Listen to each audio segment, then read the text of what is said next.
हाँ जी, किसी का कोई प्रश्न है तो बताइए। प्रणाम प्रभु जी। हाँ जी, प्रणाम, बोलिए बोलिए। प्रभु जी, एक लाइन है। हम्म, दुनिया में कितना गम है, मेरा गम कितना कम है। इसको आप बस। अपने शब्दों में बताइएगा, हम सबको थोड़ा समझ आए। तो देखो कैसा है, मैं और मेरा, इसके अलावा हमें दुनिया का कुछ सूझता ही नहीं। मतलब कि मैं सबसे ज्यादा इंपॉर्टेंट हूँ इस सारी पृथ्वी पर, सारे जीव जंतु सब में। और मैं मेरा ही सोचता हूँ, दूसरे किसी का सोचता नहीं हूँ। और मेरा जो है वो सबसे ज्यादा इंपॉर्टेंट है। मेरा लड़का, मेरी लड़की, मेरा परिवार, मेरा घर दूसरे से ज्यादा इंपॉर्टेंट है। और इंपॉर्टेंट दोनों सेंस में, है ना, पॉजिटिवली नेगेटिवली दोनों सेंस में। मेरा दुख सबसे ज्यादा इंपॉर्टेंट, दूसरे की परवाह नहीं मुझे, है ना। क्योंकि अहंकार, मैं और मेरा, यही अहंकार है। और अहंकार टिके रहना चाहता है। तो मेरा दुख सबसे बड़ा, मेरी इच्छाएं, मेरी कामनाएं, मेरा ज्ञान, सब कुछ मेरा मेरा मेरा। और मैं, है ना। ये जब एक्सट्रीम लेवल पे आता है ना, तब व्यक्ति जो है ना, पागल जैसा बिहेव करने लगता है। उसे दूसरा कुछ सूझता ही नहीं। उसके बाद में जब वो दृष्टि करता है कि दूसरे का भी तो दुख है, दूसरे की भी तो तकलीफें हैं, जब देखता है बाहर की ओर, तब धीरे धीरे वो कंपेयर करने लगता है, चेक करता है। जिसको शरीर पे छोटी सी फोड़ी आ गई है और घर में बैठा है, तो पूरे घर को जो है ना सर पे उठा लेता है कि मुझे ये हो गया है, मेरी तकलीफ ये है, मुझे ये पेन होता है, आप ऐसा कर दो, आप वैसा कर दो, सब पूरा घर सर पे उठा के नाचता है ना। और यही व्यक्ति अगर हॉस्पिटल में 1 घंटा चला जाता है, देखता है, सभी पेशेंट को देखता है, किसी का फ्रैक्चर है, किसी का बड़ा सा घाव है, कोई 40% बर्न है ना, जल गया है ना, किसी को उल्टियां हो रही है, किसी को पेट में दर्द है, किसी को पथरी है, बहुत सारा कुछ। जब ऐसे 50 पेशेंट देख लेगा ना, फिर घर पे आके बोलेगा कि कोई बात नहीं। लोग फिर पूछेंगे, अरे तुम्हारा वो फोड़ी दर्द, अरे छोड़ो यार, उसका कुछ भी नहीं है। ऐसा हो जाता है। यानी हम जो है ना कंपेयर नहीं करते हैं। मेरी माँ मर गई, दुनिया में पहाड़ टूट गया, लोगों की दो दो चार चार माएं मर जाती है, फिर भी ऐसे ही बेफिक्री से घूमते हैं, है ना। नहीं, मेरी है अहंकार, दूसरे की जैसी भी हो, मेरी है ना, इसीलिए इंपॉर्टेंट है। ये सारा छोड़ देना है। देखना है लोगों को, लोग किस तरह से परेशानियों में, पीड़ित, तकलीफ में कैसे हैं। हमारा कुछ भी नहीं है, हम छोटे छोटे चीजों में इतने उलझे हुए हैं कि बस जिंदगी पूरी उसी में ही खपन हो जाती है। तो थोड़ा बाहर आओ, दुनिया को देखो। हफ्ते 15 दिन में स्मशान में चले जाना, हफ्ता 15 दिन में हॉस्पिटल में चक्कर मार देना, और लोगों को पूछना, उसके तकलीफों दर्दों को पूछना कि क्या क्या है ना। तो धीरे धीरे पता चलेगा कि दुनिया में इतना सारा गम है, तकलीफ है, पीड़ा है, यातना है, वेदना है, सब कुछ है। उसमें मेरा तो कुछ भी नहीं है। और मुझे तो परमात्मा मिला है। ये इतनी तकलीफ के बावजूद भी उसको परमात्मा नहीं मिला है। इस बात का जब विचार करोगे ना, तो सारा गम भूल जाओगे अपना, पूरी तरह से गायब हो जाएगा, हवा हो जाएगा, नाचोगे आनंद में। ये जो चार दीवारी के बीच में बैठे हो ना, यही दिक्कत है, सबसे बड़ी यही तकलीफ है। और इसीलिए हम अपने को ज्यादा इंपॉर्टेंट देते हैं। अहंकार जो है अपने को ज्यादा इंपॉर्टेंट देता है, तब तक दुखी होता है। तो जैसे जैसे हम देखेंगे कि दुनिया की पीड़ा, संसार की पीड़ा, लोगों की पीड़ा, तकलीफ, यातना कितना भयंकर है, उसके सामने हमारा कुछ नहीं है, तब अहंकार धीरे धीरे पिघलने लगता है। और एक नया आयाम, एक नई दिशा, नया दरवाजा खुल जाता है ना। और चीजें काफी हल्की लगने लगती है। तो पीड़ा सारी अहंकार की है और किसी की नहीं है। अहंकार को अपने को बहुत इंपॉर्टेंट दे के रखा है, इसीलिए सारा जमेला है, बाकी कुछ नहीं है ना। इसमें और कुछ कोई कहना चाहता है? जी प्रभु जी, मतलब प्रभु जी हाँ, कि बोलिए बोलिए बोलिए। आ, यही पर मैं अभी पूछने ही वाला था, जो मतलब सुनीता में भगवान की कृपा से ये विषय आ ही गया, क्योंकि मैंने बहुत महीनों बाद एक मूवी देखी प्रभु जी, आज द डिप्लोमेट करके, जो हमारे अभी के डिप्लोमेट है जयशंकर जी, उनके हाँ हाँ। ऊपर थी। और एग्जैक्ट यही आपने जो भी बताया प्रभु जी, यही विषय पर मैं पूछना चाहता था कि मतलब हमारी इंडियन एक मुस्लिम ही लड़की होती है जो मलेशिया हम्म जाती है, और वहां पर उसे एक पाकिस्तानी आदमी फंसा कर, एक पाकिस्तान के अंदर एक गाँव है बुनेर करके, वहां हम्म पर वो लेके जाता है, और वैसे ही बहुत लड़कियों को वो वहां पर लेके गया है, मतलब लोग लेके जाते हैं। तो उनको यहाँ इतनी भयंकर पीड़ा प्रभु जी, की मृत्यु का भय इतना नहीं होगा प्रभु जी, उतना उनके साथ अंदर जाके उनके साथ इतना अत्याचार करते हैं प्रभु जी। तो हम्म। प्रभु जी मैं सोच रहा हूँ कि हम इतने किस जगह पर बैठे, और इतनी दुनिया में भयंकर भयंकर पीड़ा है प्रभु जी, कि हम हाँ। तो कुछ भी पता नहीं है। और वो मतलब वो जो जयशंकर होते हैं, वो डिप्लोमेट, मतलब पाकिस्तान के अंदर ही है, वो वाघा बॉर्डर के अंदर। तो हम्म वो वहां पर जाकर उस लड़की को अपनी जान पर खेल कर बचाते हैं, और हम्म खुद अपने घर में उनकी जो बीबी है जयशंकर की और बेटे, उनसे वो शायद साल भर भी मिले ना होंगे, मतलब वो उसमें दिखाया है मूवी में पूरा पूरा। तो हम्म। मतलब हम तो घर बैठे बैठे पीड़ा करते रहते हैं कि हमें ये तकलीफ हो गई, हमें वो तकलीफ हो गई। अरे मतलब मैं सोचता हूँ प्रभु जी, अब की दो रोटी अच्छे से खाने को मिल रही है, शांति से घर के ऊपर छत है रहने को, कोई हम्म। तकलीफ नहीं, कोई कहने वाला नहीं है प्रभु जी, इतना आनंद से चल रहा है, फिर भी हमें कि कुछ प्रश्नों के उत्तर ही चाहिए, ऐसा क्यों नहीं हो रहा प्रभु जी। मतलब हाँ। जैसे आपने बताया ना प्रभु जी, एक नया आयाम खुल जाता है जीवन की तरफ से, कि देखो तुम्हें भगवान ने किस सुविधा में रखा है, फिर भी तुम्हें इतनी तकलीफ है।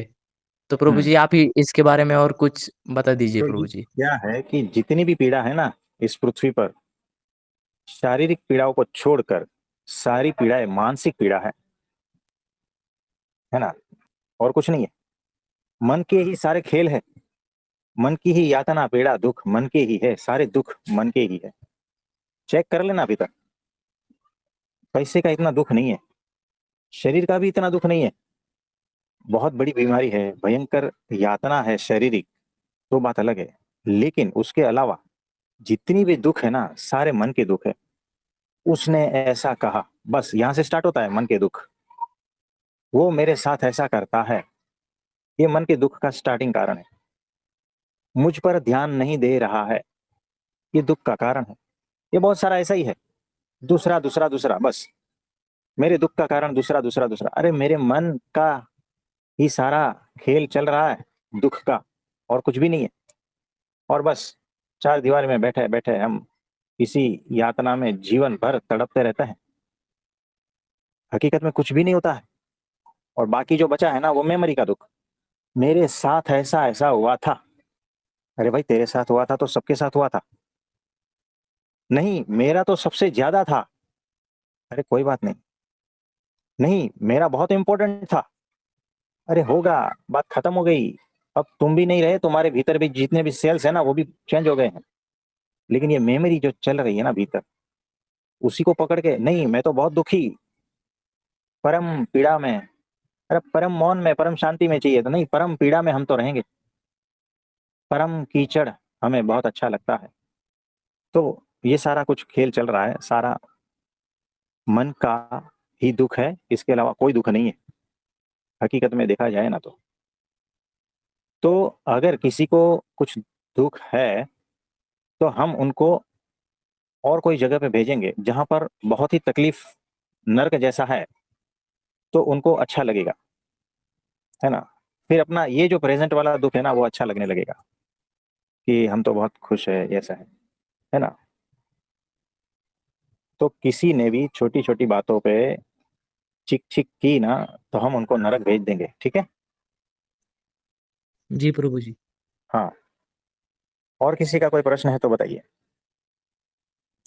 नमस्ते। हाँ जी, प्रणाम, नमस्ते। मैं कह रही थी इसी के बेस पे तो सारी दुनिया पागल बनी हुई है और ये हालत हो गई है। हाँ, यही है, बराबर है। मेरे साथ ऐसा क्यों हुआ? भगवान के हाँ साथ युद्ध होता है। इसी चीज पर भगवान के साथ युद्ध होता है कि भगवान तूने मेरे साथ ऐसा क्यों किया? हाँ। मैंने कौन सा नहीं, ऐसा काम किया? हाँ, यानी मैं सबसे ज्यादा इम्पोर्टेंट हूँ इस दुनिया में, और मेरे साथ ऐसा हो रहा है, दूसरे किसी के साथ नहीं। दूसरे तो सब मजा कर रहे हैं, हम्म, है ना। उनकी मजा देखकर मुझे तकलीफ होती है, ये अलग से दुख होता है बाबा। ये दुख की अलग कैटेगरी है। दूसरों को शांत खुश देखकर मुझे जलन होती है, पीड़ा होती है, तकलीफ होती है। दूसरे का पति उसको अधिक प्रेम करता है, मुझे मेरा पति कम प्रेम करता है, ये जलन है, ये अलग से दुख है। लेकिन उसने ये देखा नहीं, उस तीसरे का पति तो उसको मारता भी है, वो दिखाई नहीं देता, है ना। हमारे यहाँ पर आते हैं, नहीं मैं गिर गई थी और पूरा काला काला, है ना, सर पे आंख काली हो गई है, हाथ पैर पे अलग अलग निशान है ना। और नहीं, बस ऐसे ही सीढ़ी से फिसल गई थी तो लग गया था। सीधी चोटें दिखा रहा है कि मुक्के मार से मारा है उसके पति ने, और सिर्फ एक नजर देखकर कहता है ना कि मारा है, तो रोने लगते हैं, है ना। ये ऐसा किस्सा 15 दिन में, महीने में आता रहता है हमारे पास, अलग अलग। और इनका दुख तो कुछ नहीं है, दुख मेरा ज्यादा है। क्यों नहीं, मेरे पति तो ऐसे मारते तो नहीं है, तो नहीं, बस घुमाने नहीं लेके जाते, तो मारे ये अच्छा है, और कुछ यातना दे, तकलीफ दे, पीड़ा दे, ये अच्छा है, ये सारा कुछ नहीं। मेरा जो है ना तकलीफ सबसे ज्यादा है, बस मैं और कुछ नहीं जानता, है ना। तो यहाँ पर मेरे साथ ऐसा क्यों, मुझे ही क्यों, बाकी लोग तो सब मजे में है। ये सारी पीड़ा मानसिक पीड़ा है और कुछ भी नहीं है।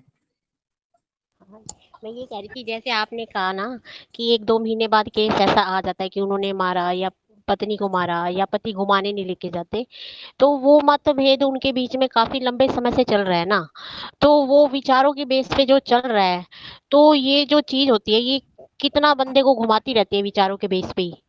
और हाँ वो जी। सोचता है कि मैं सही, वो सोचते हैं मैं सही हूँ। तो मतलब इसमें क्या हल निकलता है कि हर बंदा अलग है, या फिर वो पति पत्नी बनते हैं तो उनकी उम्मीदें एक दूसरे से होती हैं, उम्मीद ही दुख का कारण है। हाँ देखो कैसा है, पति पत्नी बनने से पहले है ना, हवाई ख्यालें होते हैं, पिक्चर वाले ख्याल होते हैं, है ना, कि मेरा पति तो ऐसा होगा वैसा होगा, है ना। कंपेयर करते हैं, अब कौन आने वाला है क्या पता। अरेंज मैरिज में ऐसा होता है ना। और लव मैरिज में तो कैसा है, सारा केमिकल का मामला है, देखते अच्छा अच्छा लगता है, और एक दूसरे को अच्छा अच्छा लगाते हैं शुरू शुरू में, और फिर बाद में जो है भीतर के स्वभाव झलकते हैं, है ना। तो ये सारा खेल ऐसा ही है। यहाँ पर दोनों पार्टी, हस्बैंड और वाइफ दोनों भीख के कटोरे लेकर खड़े हैं, वो मुझे प्रेम देगा, नहीं वो मुझे प्रेम देगा, बस इसी तरह से। और एक दूसरे के सामने नाटक करते हैं कि मैं आपको प्रेम करता हूँ, मैं आपको प्रेम करती हूँ, है ना। नाटक ऐसे करते हैं, और छिपे हैं दोनों के हाथ में भीख के कटोरे। तू मुझे प्रेम दे, वो बोला तू मुझे प्रेम दे, नहीं। और फिर यहाँ लड़ाई झगड़े स्टार्ट, और जैसे स्टार्ट होते हैं तो जीवन भर चलते रहते हैं, और यही खेल चलता रहता है। एक दूसरे को समझना नहीं है, एक दूसरे को ब्लेम करना है। मैं तो ऐसा ऐसा करती हूँ लेकिन मेरा पति मुझे समझता ही नहीं। अरे तू कौन होती है, मैं तो ऐसा ऐसा करता हूँ लेकिन मेरी पत्नी जो है ना मुझे नहीं समझती है। अरे भाई तू भी कौन है, दोनों की कोई औकात नहीं है, दोनों में कोई समझदारी नहीं है। नहीं समझ, मैं तो समझदार हूँ, वो नहीं समझता है। अब समझे, कहीं से भी इसको पकड़ा नहीं जाएगा। ये वैसा है, इतने बहाने हैं, मैं सही हूं, बस ये जिद है। और इसी वजह से सारे खेल चल रहे हैं। साल 2 साल ठीक ठाक चलता है, स्टेटिस्टिक दिखा रही है, तीसरे साल से लोचा चालू होता है, तीसरे साल से टिकना है तो टिक जाता है, नहीं टिकना है तो फिर वहां से लोचे स्टार्ट हो जाता है। मैंने इतना सहन किया मेरे मेरी लाइफ में, उसने मेरे पे ध्यान नहीं दिया। मैं सही हूँ, और उसको बोलेंगे ना तो वो अपने हिसाब से वह भी सही है, कि वो तो है ही ऐसी, पता नहीं कहाँ से भटक गई, कहाँ से आ गई, मेरे घर वाले तो मान ही नहीं रहे थे, है ना। और मुझे चाहिए था दूसरा, और घर वाले ने जबरदस्ती बिठा दिया, बस इसी से चालू। और ये जीवन भर चलता रहता है। कोई भी पार्टी एक दूसरे को समझने के लिए तैयार नहीं है। दोनों पार्टी में अहंकार ठूस ठूस के भरा है ना, और दोनों पार्टी भिखारी है, एक दूसरे से प्रेम की भीख मांगते हैं। ये है आज की हकीकत। पॉइंट लिख लेना कि एक दूसरे को ना समझना, यानी समझदारी का अभाव है। मैं समझदार हूं, वो नहीं समझता है ना, और वो बोलता है मैं समझदार हूं, वो नहीं समझती। मैं समझदार हूं, ये अहंकार, वो नहीं समझता। तो हमें समझना है। तो समझदारी का अभाव पहला पॉइंट। दूसरा पॉइंट, अहंकार का टकराव। मैं क्यों झुकूं, मैं क्यों माफी मांगू, है ना। समझना है तो उससे समझे, वो मुझे नहीं समझता, है ना। अरे तुम कौन हो तुम्हें समझे। और शादी होगी तो इसका मतलब ये थोड़ी होता है कि समझे, नहीं भी समझेगा तो क्या करोगे। तो समझदारी का अभाव, अहंकार का टकराव, और तीसरी बात, प्रेम की भीख मांगना। वो मुझे प्रेम करना चाहिए, बस वो मेरी केयर करना चाहिए, और एक दो बार मैंने कर दी तो मैं बड़ा चढ़ा के बोलूंगी मैं तो बहुत प्रेम करती हूँ, मैं बहुत केयर करती हूँ, लेकिन वही नहीं करता। तो दोनों प्रेम के भिखारी, अहंकार के पुतले हैं, समझदारी का नामो निशान नहीं है। तीन चीज याद रखना, अहंकार के पुतले, समझदारी का नामो निशान नहीं है, और प्रेम के भिखारी। इन लोगों की शादी कर दी तो कैसा जीवन होगा बताओ। और 90% ऐसा ही चल रहा है। तो शादी करने की लायकात नहीं है, औकात नहीं है, और तुम शादी किए जा रहे हो। समझदार तो तुम हो नहीं, बस तुम्हें शादी करनी है। तो ये हकीकत है आज की। हाँ जी, इसमें कुछ पूछना है किसी को। हाँ जी, हाँ जी। इसमें ये है ना, जैसे लड़की बड़ी हो जाती है तो माँ-बाप भी कहते हैं शादी करनी है, और लड़का बड़ा हो जाता है तो वो कहते हैं शादी करनी है। और जब नहीं होते तो लड़की को लड़के के घर भेजा जाता है ना? तो लड़की वहाँ एडजस्ट नहीं हो पाती, बहुत सारी दिक्कतें होती हैं। वो कहती है फिर मेरा तो कोई घर ही नहीं है, तो उसको अलग पीड़ा होती है और लड़के को अलग होता है कि ये मेरे माँ-बाप साथ मिल के नहीं चल रही। ये सारी कहानी इस संसार में चल रही है। और फिर हाँ जब बच्चे हो जाते हैं कहते हैं हम तो सिर्फ बच्चों के लिए जी रहे हैं, बाकी अपने पति से या पत्नी से तो कोई प्यार होता ही नहीं है। बराबर है। तो ये सारा कुछ चल रहा है ड्रामा, है ना। तो बिना समझदारी के, बिना रिस्पॉन्सिबिलिटी के, बिना तुम आत्मज्ञान के शादी कर रहे हो, कैसा निकलेगा, है ना। तो याद रखना, जो प्रेम का भिखारी है ना, उसका शादी कभी भी सक्सेसफुल नहीं होगा।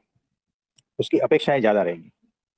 वो 10% प्रेम करेगा ना, तो उसकी अपेक्षा 90% रहेगी। वो 20%, 30% भी करेगा तो उतनी अपेक्षा रहेगी। 100% करेगा ना तो भी उसको कम ही पड़ेगा, है ना। बहुत सारा इसमें फैक्टर है।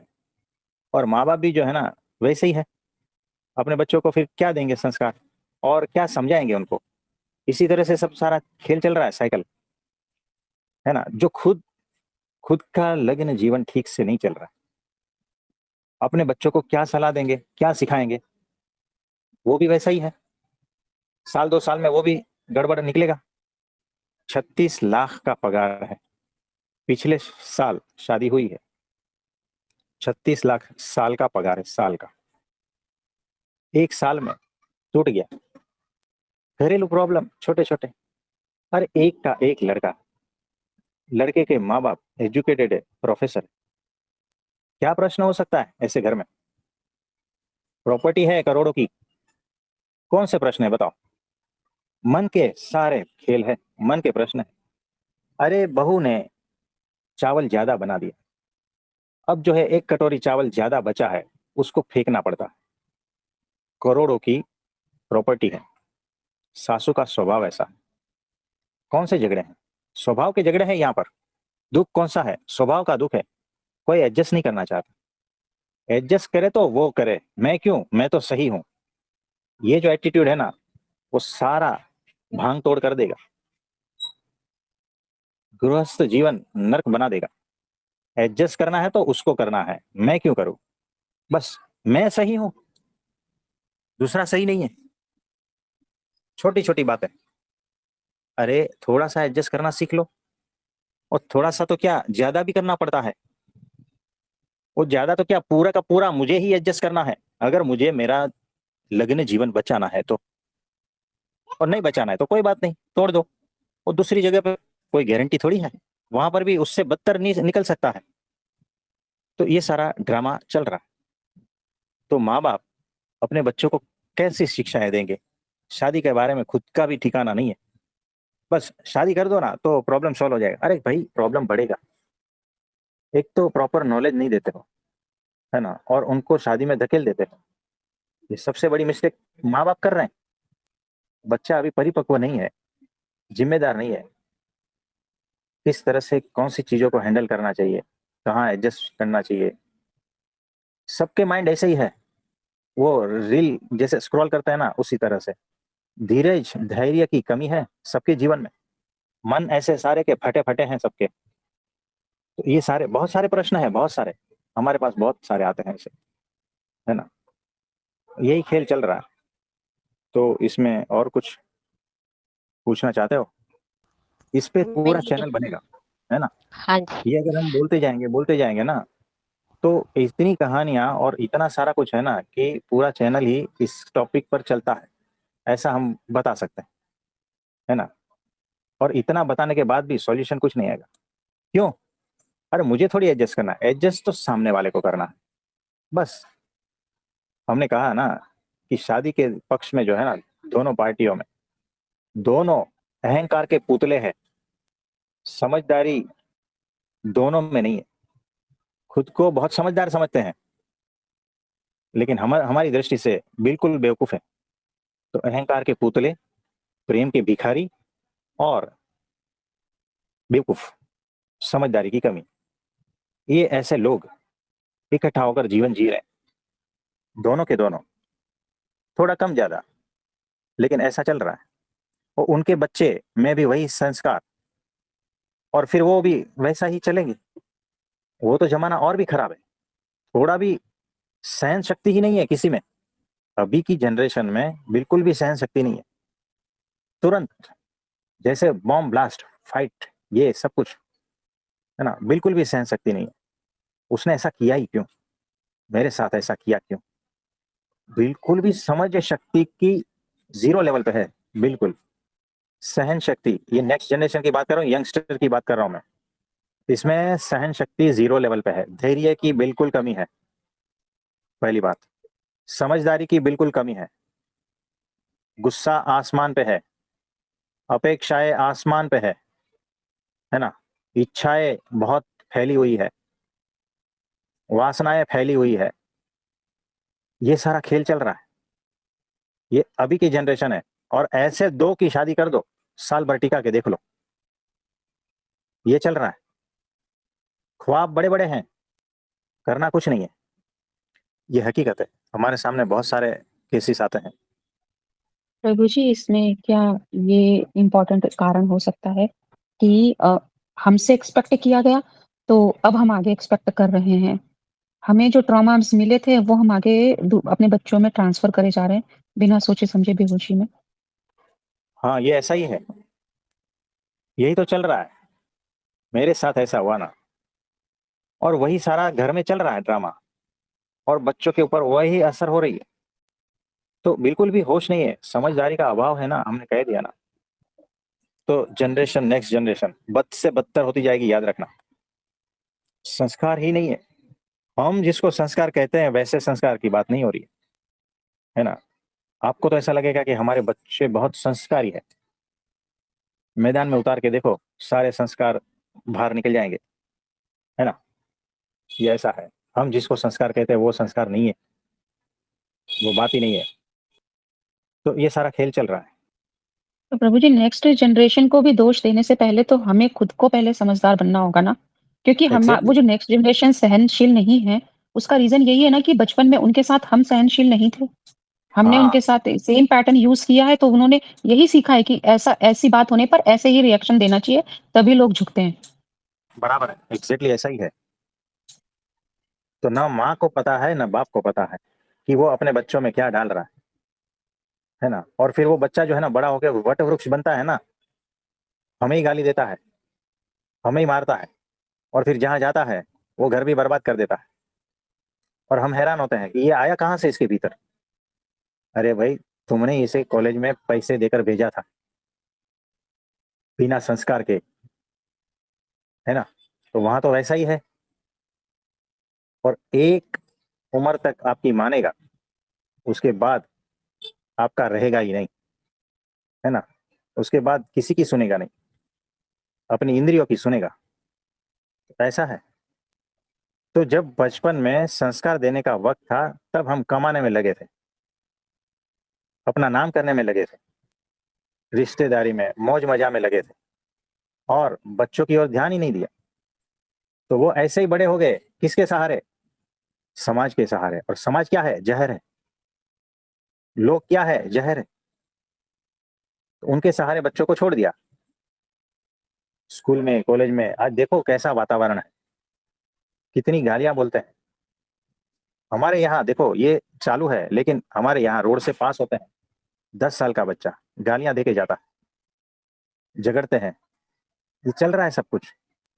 तो माँ बाप को फोन से फुर्सत नहीं है, तो बच्चे के ऊपर ध्यान कैसे देंगे बताओ। तो सारा केस फिर मामला हमारे पास आता है। हमें माँ बाप को भी ठीक करना है और उनके बच्चों को भी ठीक करना है। तो बहुत सारे पॉइंट्स है, बहुत सारे पॉइंट्स, है ना। प्रभु जी। ऐसा लग रहा है प्रभु जी कि इस पे पूरी एक सीरीज तैयार करनी पड़ेगी, ऐसे ही पॉइंट्स ले लेके, ताकि सबको समझ में आए और चीजें बदलनी शुरू हो, क्योंकि एक एक केस को पकड़ते पकड़ते तो प्रभु जी बहुत समय जाएगा। कोई बात नहीं, तो हमारे गुरुजी सब कह ही रहे हैं, है ना। प्रभु जी, जो दो व्यक्तियों की जो शादी होती है उसमें किस्मत का भी रोल होता है कुछ? देखो, किस्मत क्या है? किस्मत हमारे हाथ में है हम्म। है ना। किस्मत का रोल तो 30% है, 70% चीजें हमारे हाथ में है। लेकिन प्रभु जी, ये तो ठीक कहा कि हम अपनी नौकरियों में काम पे लगे हुए हैं। हमारे समय में चलो मोबाइल भी नहीं थे, लेकिन हम सच में ही इतना काम में, नौकरियों में उलझ गए, फिर बच्चों को ट्यूशन भेजने में उलझ गए कि शायद संस्कार हम सच में दे नहीं पाए, है ना। हाँ जी। तो मतलब हमें भी समझ नहीं थी इतनी, हमें तो भी यही तो उम्र हम कह रहे हैं। पड़ाव में समझ आ रही है। तो यही हम कह रहे हैं ना, माँ बाप को समझे तो वो बच्चों को क्या देंगे। तो फिर वैसे हम इतने नेक्स्ट बुद्धू जनरेशन, क्यों नेक्स्ट हुए? जनरेशन चल रहा है ऐसा। देखो अभी जो है ना, YT के युवा तालीम केंद्र जो सारंगपुर हम्म। में चल रहा है, हमारे हम्म। गुरुजी ने ये चालू किया है, ठीक है। वहां हम्म। पर हर 6 महीने में, 6 6 महीने के बैच है, 4 4 महीने के बैच है। वहां पर ही रहना, खाना पीना, ये सब कुछ किसको? यंगस्टर। कौन? हम्म। जो डिग्री कर चुके हैं हम्म। और नौकरी और शादी की तलाश में है, वैसे उनको वहां पर ट्रेनिंग देते हैं कि हम्म। आपको अगर नौकरी में जाना है, बिजनेस स्टार्ट करना है, जो भी है, उसका सारा ट्रेनिंग देते हैं।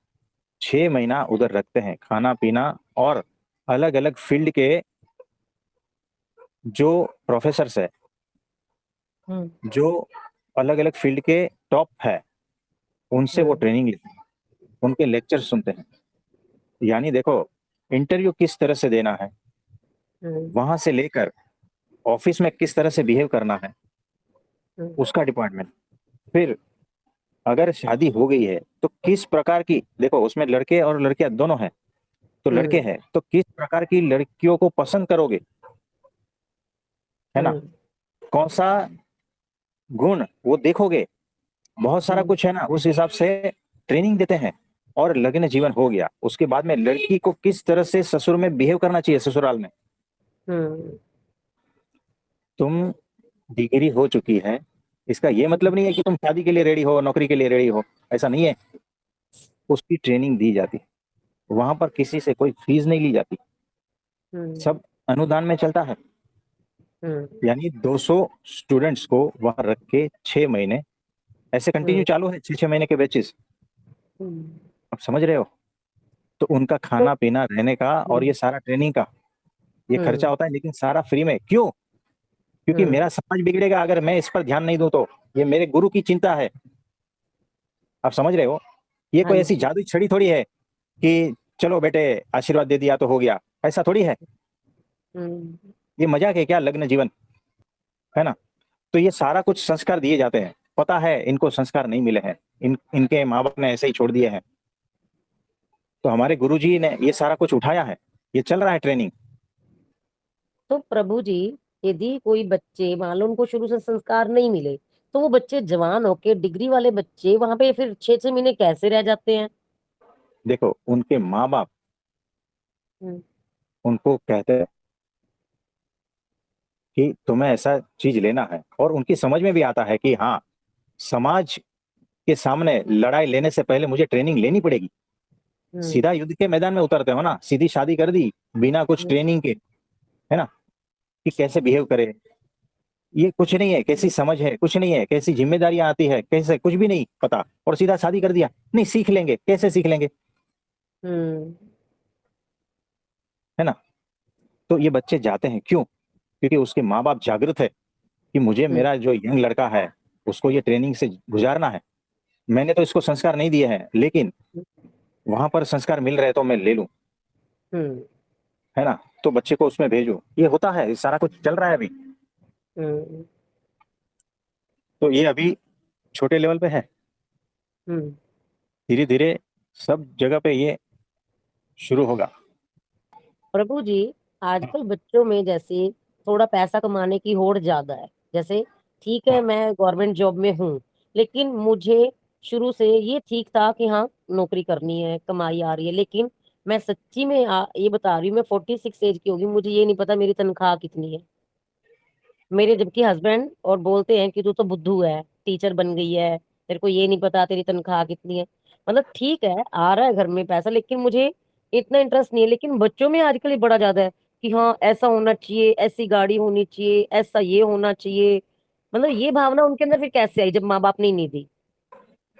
हमने क्या कहा, हम्म, माँ बाप को पता ही नहीं है उसका बच्चा किसके सहारे बड़ा हो रहा है, समाज के सहारे, मोबाइल के हम्म, सहारे, है ना। हम्म, और समाज में क्या देखता है, जिसकी बड़ी गाड़ी उसका मर्तबा बड़ा, उसको हम्म, मान सम्मान मिलता है। हम्म, एडवर्टाइज देख लो ना, हम्म, वही तो सब चल रहा है, इंद्रियों का खेल चल रहा है समाज में, बिल्कुल। बाहर, सब जगह पे, मूवीज में। हम्म, आपको पता है आपका लड़का आपके साथ में नहीं है, हम्म, आपका लड़का कहीं और जगह पे है। हम्म, पूरा दिन क्या करता है आपको कुछ भी पता है क्या?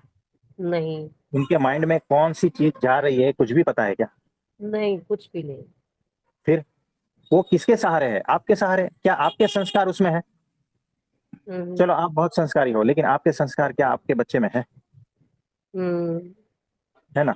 कौन जिम्मेदार है बताओ?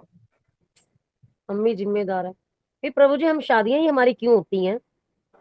अरे करते हैं ना, ऊपर से फोर्स आता है तुम कर लो, और समाज की व्यवस्था ऐसी है, अगर शादी नहीं करोगे तो भी प्रॉब्लम हम्म, है ना। और हम तो है बेवकूफ, तो हम्म। हमें तो चार सहेलियों ने बोल दिया अरे शादी अच्छी है, कर लिया आपने भी, है ना।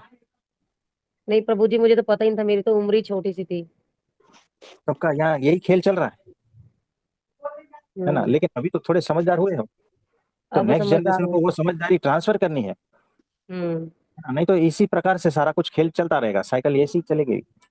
हम्म, तो जब भी होश आया है तो हम्म। समझदार आई है, तो समझ जाओ और नेक्स्ट जनरेशन को संभाल लो, है तो ना। प्रभु जी, जो आपने कहा कि सहारनपुर में वो जो चल रही है उनकी क्लासेस, तो हाँ, क्या उनकी ऑनलाइन भी कोई, मतलब नहीं जैसे नहीं अच्छा। नहीं, सहारनपुर नहीं, हम्म, गुजरात के भावनगर स्टेट में सारंगपुर, अच्छा, सारंगपुर, ओके। हाँ, वहां पर ठीक है प्रभु जी। है ना। तो इस तरह से सारा कुछ चल रहा है। प्रभु इसमें जी, ये एक मेरा एक बात ये है ना कि जैसे मान लो जैसे बीबीए ही है, कोई ओपी जिंदल से करता है, कोई बॉम्बे से कर रहा है, और कोई किसी के माँ बाप गरीब भी हैं, तो वो बच्चे दूसरे बच्चों को कहते हैं कि हम तो बड़े कॉलेज से कर रहे हैं। जो बच्चा छोटा होता है, माँ बाप पूरे शुरू होता है, वो कहते हैं कि हम नहीं कर रहे इतने उससे। तो ये भी मतलब है तो बीबीए ही, पर बीबीए के बेस पे ही दूर दूर कोई जा रहा है करने, और उसके बाद भी इतना कुछ मिलता नहीं है। देखो कैसा है कि यहाँ पर एक दूसरे की देखा देखी है, उसने यहाँ से किया मैं वहां से करूंगा, और ये जिद है और समझदारी का अभाव है। पर ये सारा कुछ करके क्या करोगे? हमने कहा ना 36 लाख पगार, यानी महीने का कितना हुआ, 3 लाख हो गया, 3 लाख रुपया महीने का पगार है। स्वभाव देखो, संस्कार देखो, क्या करोगे इतना पैसे का? टूट गई शादी, क्या करोगे बताओ? बिना संस्कार का ये एमबीबी करो, बीबी करो, सीबी करो, कुछ भी कोई फायदा नहीं है। यहाँ पे एक बात और आती है ना, जैसे पहले क्या होता था, इतना पैसा नहीं था ना, तो माँ बाप, अब माँ बाप का पका पकाया मिल रहा है ना, तो उस पे ज्यादा वो सिस्टम बेकार हो रहा है। माँ बाप तो मेहनत करते करते थक गए, और बच्चे उड़ाते उड़ाते, पता नहीं उनको पता ही नहीं वो किस उसमें जी रहे हैं। तो ये किसका मिस्टेक है बताओ? इतना बड़ा होकर उड़ा उड़ा के जी रहे हैं, किसका मिस्टेक है बताओ? बचपन से डाला नहीं है आपने, है ना? बैठ के पास में कभी समय दिया नहीं है, समझाया नहीं है ना? और समाज के सहारे है वो, अपने दोस्तों के सहारे है, उसके संगत में है ज्यादा, और यू आर आउटडेटेड ऐसा बोलते हैं, है ना? आप समझ रहे हो? ये फिल्म की चक्कर, फिल्म की दुनिया, और ये जो ड्रग्स, ये जो व्यसन और संगत कैसे अपने बच्चों को छोड़ के रखे हैं समाज में। अब ये जो चैट जीपीटी आ गया है, उसके बेस पे तो सारा इंजीनियरिंग का काम, सब काम खत्म है, और माँ बाप अपनी पूरी जो पूंजी लगा रखी है वो बच्चे के कॉलेज में लगा रहे हैं। ये सिस्टम भी हो रहा है। वो सब कुछ है। देखो, पूंजी लगाने से पहले संस्कार दो, नहीं तो पूंजी भी गई, संतान भी गया, दोनों से हाथ धो बैठोगे। याद रखना, ये हकीकत है। हमारे जो गुरु जी यही कहते हैं, संतति और संपत्ति दोनों चले जाते हैं अगर संस्कार नहीं दिए ना तो संस्कार, समझदारी, सब कुछ दो पहले। कम पैसा रहेगा चलेगा, पैसा ना भी रहेगा ना तो भी चलेगा, लेकिन बिना संस्कार के आपने अपने बच्चे को समाज में भेजा ना, सबसे बड़ी समाज की असेवा हो गई, सबसे बड़ा पाप आपने कर दिया है। बिना संस्कार के अपने बच्चों को समाज में छोड़ दिया ना, ये सबसे बड़ा पाप है, याद रखना। प्रभु जी, बच्चों को संस्कार तो जैसे हमने यही दिए कि धन कोई मायने नहीं रखता। अब जब बच्चों को मान लो बाहर भेजा पढ़ने के लिए, हम्म। और बच्चा वही जैसे आपने कहा वहां पे बच्चा क्या कर रहा है, क्या आपको कुछ नहीं पता, लेकिन फिर भी हम ये तो हमें पता है कि बाहर की दुनिया बुरी है, बच्चा गलत आदतों में क्या पता चला गया हो, लेकिन हम तो बच्चे पे विश्वास करते हैं जैसा बच्चा कहेगा। लेकिन अब हम दूर बैठे बच्चे को कैसे संस्कार, किस तरह से उनको ट्रांसफर कर सकते हैं, वो बताओ।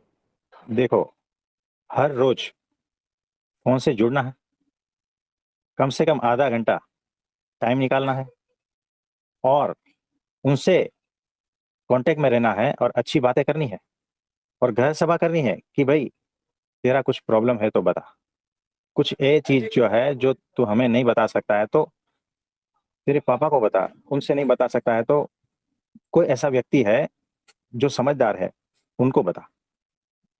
उनका टच जो है ना, कुसंग में रहे उससे अच्छा आपके साथ रहे तो अच्छा है। वो सत्संग से जुड़ा रहेगा ना तो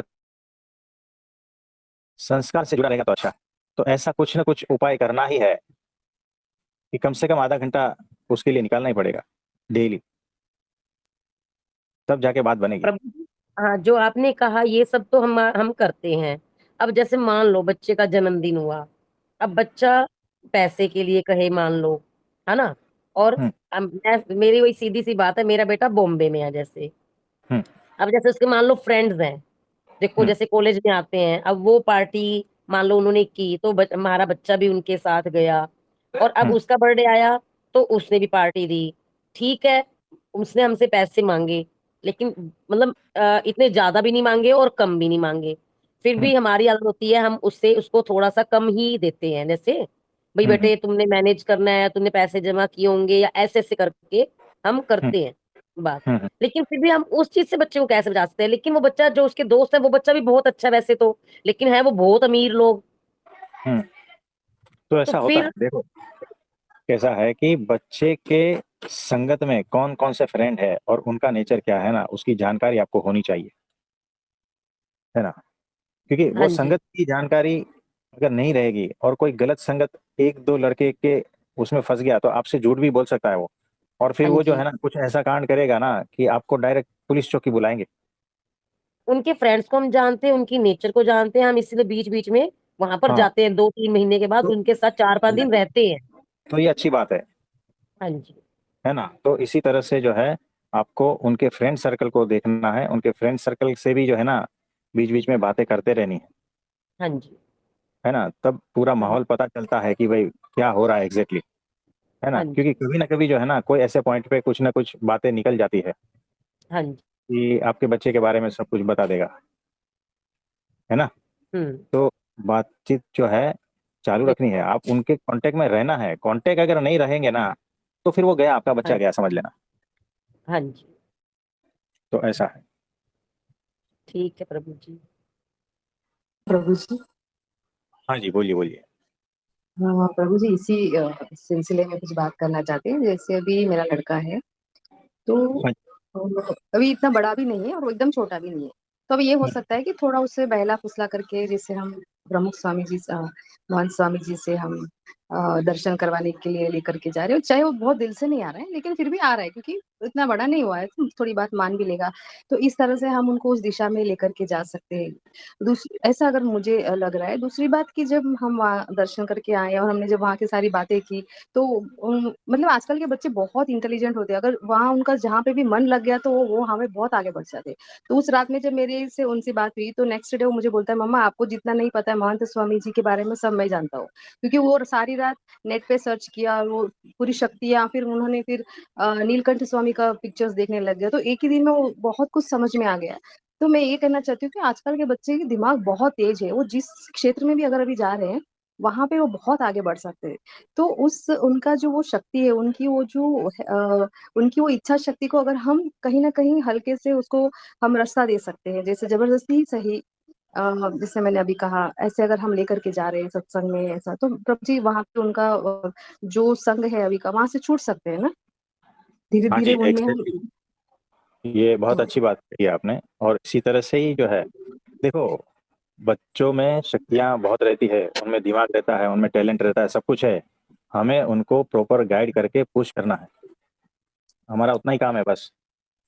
तो सही दिशा और सही फ़ोर्स, सही शक्ति देनी है ना? प्रोत्साहन देना जी, है। अगर दिशा सही है, तो फिर आगे बढ़ो। पहले तो दिशा तय करो कि वो क्या चाहता है, वो कौन-सी दिशा में जा रहा है, तो वहाँ से धीरे-धीरे कट करवाना है ना? जी, तो ये प्रभु सारी जी। बातें। तो आपने जो कहा बहुत अच्छी बात कही और सत्संग में रखना है, कहीं से भी। सत्संग यानी हुँ, देखो, ये मत पंथ संप्रदाय उसकी बात नहीं कर रहा हूँ मैं। सत्संग हुँ, यानी कोई भी ऐसा व्यक्ति है, आपके फैमिली में या कोई ऐसा जो समझदार है, हुँ, तो उसके संग में रहना है। कोई भी जी, ऐसा शास्त्र, बुक्स जो अच्छी बातें सिखाता हो, कोई भी ऐसा टीचर, प्रोफ़ेसर जो एकदम अच्छा है, उसकी संगत में, है ना?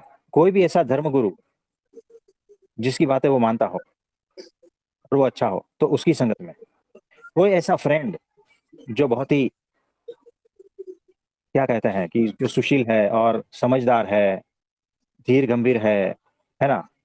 तो ऐसे की संगत, ये सत्संग कहते हैं इसको, सत्य का संग।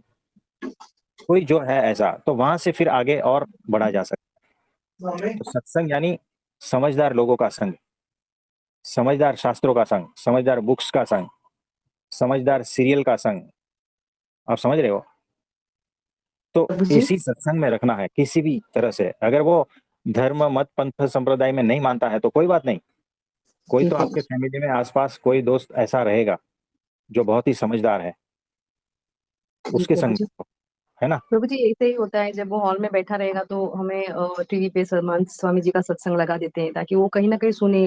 फिर आस-पास हमने अपने जितने भी धर्म ग्रंथ हैं, उन सबकी हुँ, लाइब्रेरी उसके पास मैंने बुक्स को रखा है कि कभी भी अगर कुछ हो रहा है, मतलब कभी अगर ऐसा आ रहा है आपके जीवन में कि आपको दुविधा में हो, मम्मी-पापा नहीं है तो आपको शास्त्र के आपको वहाँ पे जाना होगा। ये धीरे-धीरे उनके साथ मतलब ये अगर बातें कर रहे हैं तो वो मतलब पहले तो वो अभी इसमें ध्यान आता है, उनको ये बात समझ में आती है अगर माता-पिता उनके प्रति अगर आप समर्पित हो, आप भी अगर बहुत कोशिश कर रहे हो कि बच्चे में कुछ ऐसे गुण आए, तो प्रभु जी इनसे बहुत फ़र्क पड़ता है।